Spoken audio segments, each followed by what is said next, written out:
ఆ రాజకీయ యావనికంపై కొన్ని సంఘటనలు కాలం గడిచినా ఆరని సెగలను రేపుతూనే ఉంటాయి. ఉమ్మడి ఆంధ్రప్రదేశ్ చరిత్రను మలుపు తిప్పిన వైఎస్ రాజశేఖర రెడ్డి హెలికాప్టర్ ప్రమాదం అప్పట్లో ఒక సంచలనం అయితే దానికి సంబంధించిన కుట్ర కోణాలు ఇప్పటికీ చర్చనీయాంశంగానే మిగిలిపోతాయి. తాజాగా ఒక అగ్రనేత సంచలన వ్యాఖ్యలు చేస్తూ ఈ మరణం వెనుక అప్పటి ప్రతిపక్ష నేత చంద్రబాబు నాయుడు హస్తం ఉందనే రీతిలో చేసిన వ్యాఖ్యలు తెలుగు రాష్ట్రాల్లో రాజకీయ ప్రకంపనలు సృష్టిస్తున్నాయి. ఈ రహస్య ఎన్నాళ్ళు గూఢంగా ఉండిపోయిందని, ఇప్పుడు అసలు నిజాలు బయటపడే సమయం ఆసన్నమైందని సదరు నాయకుడు పేర్కొనడం సర్వత్రా ఆసక్తిని రేకెత్తిస్తుంది.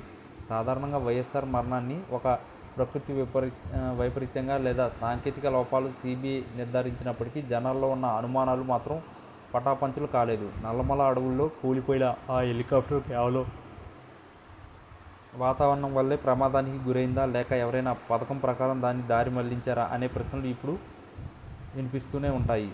ఇప్పుడు బయటకు వచ్చిన కొత్త సమాచారం ప్రకారం ఆ రోజు జరిగిన పరిణామాల్లో కొన్ని కీలకమైన మార్పులు చోటు చేసుకున్నాయని, అవి నేరుగా చంద్రబాబు వ్యూహాలకు సంబంధించినవని ఆరోపణలు వస్తున్నాయి. రాజకీయంగా ఎదుర్కోలేని నాయకుడిగా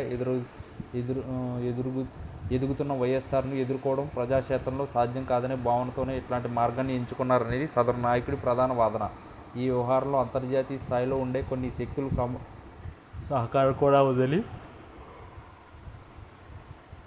అలాగే నిఘా వ్యవస్థల్లో ఉన్న లోపాలను అడ్డం పెట్టుకుని వైఎస్ ప్రయాణించే మార్గంలో తారుమారు చేశారని ఆరోపణలు వినిపిస్తున్నాయి. ముఖ్యంగా హెలికాప్టర్ గాల్లో ఉండగానే గ్రౌండ్ కంట్రోల్తో సంబంధం తెగిపోవడం వెనుక కేవలం వర్షమే కారణమా కాదని, బలమైన జామర్ల వినియోగం జరిగి ఉండవచ్చని ఈ టాప్ లీడర్ పేర్కొనడం గమనార్హం. గతంలో కూడా రిలయన్స్ సంస్థకు ఈ ప్రమాదంతో సంబంధం ఉందని రకరకాల ప్రచారాలు జరిగాయి. కానీ ఇప్పుడు నేరుగా చంద్రబాబు పేరును తెరపైకి తీసుకురావడం రాజకీయ వర్గాల్లో పెద్ద దుమారాన్ని రేపుతున్నాయి. చంద్రబాబుకు ఉన్న పరిపాలనా అనుభవం మరియు వ్యవస్థలపై ఆయనకున్న పట్టును ఉపయోగించుకుని సాక్ష్యాధారాలు దొరకకుండా జాగ్రత్త పడ్డారని విమర్శకుల మాట. అయితే తెలుగుదేశం పార్టీ శ్రేణులు ఈ ఆరోపణలు కొట్టిపారేస్తున్నాయి. ఇది కేవలం రాజకీయ కక్ష సాధింపు చర్య అని, వైఎస్ మరణం తర్వాత ఎన్నో విచారణలు జరిగాయని, ఆ సమయంలో లేని ఆరోపణలు ఇప్పుడు ఎందుకు వస్తున్నాయని వారు ప్రశ్నిస్తున్నారు. కానీ అధికార పక్షం మరియు వైఎస్ అభిమానులు మాత్రం ఈ రహస్య వెనుక ఉన్న అసలు